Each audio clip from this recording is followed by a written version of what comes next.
तो बड़ी खबर इजराइल ईरान युद्ध को लेकर, जहां पर अमेरिका के हमलों पर रूस की तरफ से प्रतिक्रिया सामने आई है।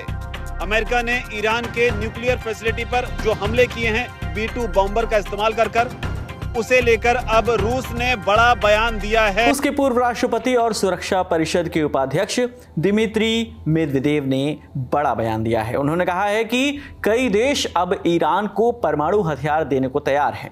उनका यह बयान अमेरिकी हवाई हमलों के बाद आया, जिसमें ईरान के 3 परमाणु ठिकानों को निशाना बनाया गया है।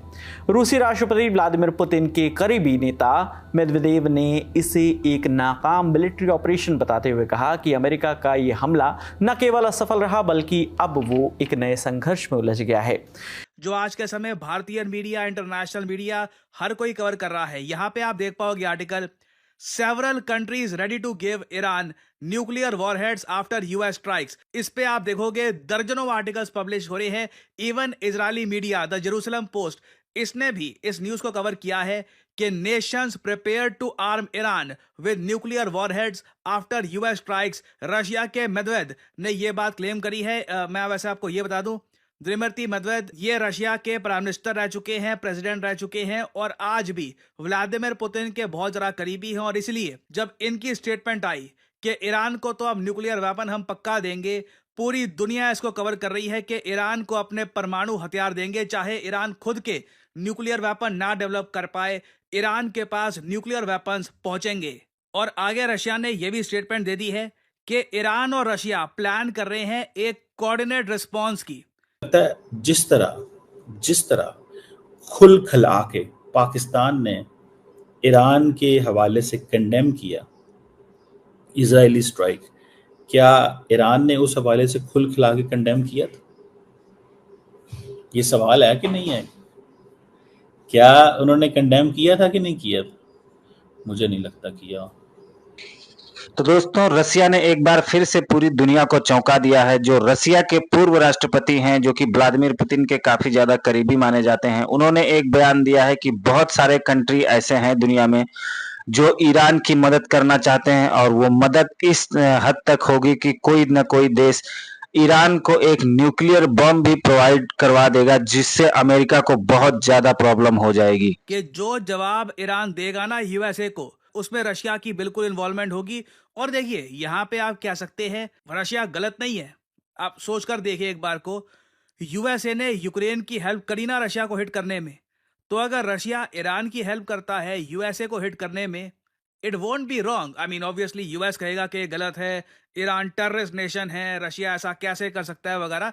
मगर एक बार को जो अब तक रशिया के साथ हो रहा था, उसके हिसाब से आप अगर देखें तो इट इज क्वाइट फेयर। और अगर यहाँ पे आप ये मुझसे सवाल पूछ रहे हैं कि इसका क्या मतलब है, कि ये जो दिमित्री मेदवेदेव कह रहे हैं कि बहुत सारे देश तैयार हैं अपने न्यूक्लियर वॉरहेड ईरान को पहुंचाने में, तो हाँ बिल्कुल, रशिया अगर चाहे तो नॉर्थ कोरिया, बेलारूस जैसे आप लोग जानते हैं आज के समय न्यूक्लियर वॉरहेड अपने पास रखकर बैठा है। रशियन न्यूक्लियर वॉरहेड है ये। और बेलारूस पर भी वेस्टर्न कंट्रीज ने दुनिया भर के सैंक्शन लगा रखे हैं, इवन दो बेलारूस के पास खुद के न्यूक्लियर वेपन नहीं है। रशिया ने बस अपने न्यूक्लियर वॉरहेड जिनको पकड़ा रखे हैं, कोई बड़ी बात नहीं है, बेलारूस दे सकता है इनको न्यूक्लियर वॉरहेड। उसके अलावा चाइना एक आप कह सकते हैं एक सीक्रेट मिशन के अंदर पकड़ा सकता है न्यूक्लियर वॉरहेड यहाँ पे ईरान को।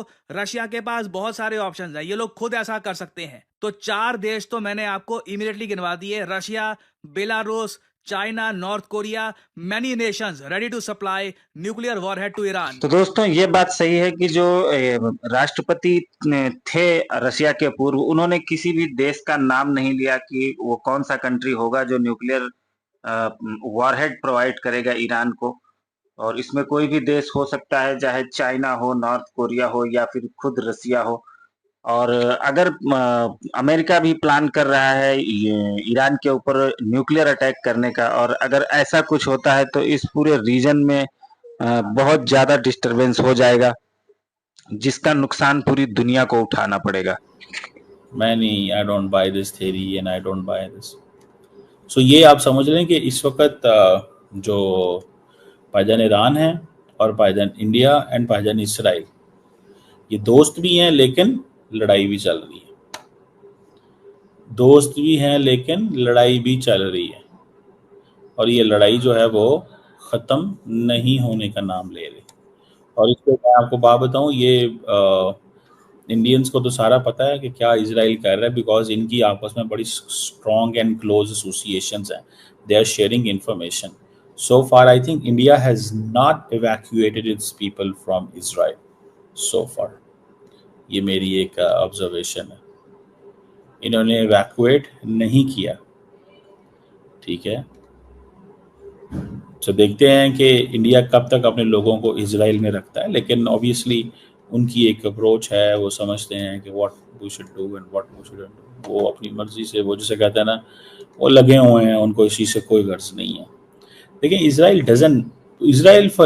It doesn't matter what world thinks about them. उनका ये प्रॉब्लम नहीं है, ये दुनिया का प्रॉब्लम है. और यहाँ पे पाकिस्तान का मीडिया एक अलग लेवल का प्रोपोगंडा चला रहा है, और जैसे कि ये कमर चीमा बोल रहे हैं कि भारत जो है वो पूरा सपोर्ट कर रहा है इजराइल को, और इनका मेन जो फोकस था वो इस बात के ऊपर था कि भारत जो है वो बराक 8 जो कि भारत और इजराइल का एक संयुक्त टेक्नोलॉजी है एयर डिफेंस की, वो भारत प्रोवाइड कर रहा है इजराइल को. लेकिन ये झूठ बोल रहे हैं कमर चीमा. पाकिस्तानियों का काम ही यही है, ये दुनिया को झूठ बोलते हैं, और ये ऐसे बता रहे हैं जैसे कि भारत कोई स्पेशल वेपन ब्रह्मोस और अग्नि प्रोवाइड कर रहा हो इजराइल को. लेकिन ऐसा नहीं है, ये भारत और इजराइल की संयुक्त टेक्नोलॉजी है. तो ये इजराइल के पास ऑलरेडी ये मिसाइल डिफेंस सिस्टम मौजूद है. लेकिन पाकिस्तान इसको ऐसे गाएगा जैसे कि भारत की वजह से ईरान के ऊपर अटैक हो रहा है, ताकि ईरानियों को ये कन्विंस कर सकें कि देखो हम तुम्हारे साथ हैं और भारत तुम्हारे खिलाफ है.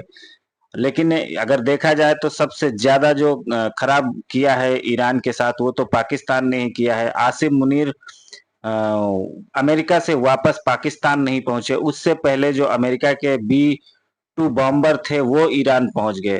तो देखने की वाली बात तो यह है कि यहाँ पे अपना एयर स्पेस, अपना जो बेस है वो भी यूज करने के लिए दे रहा है पाकिस्तान, और बदनाम करने की कोशिश कर रहा है भारत को.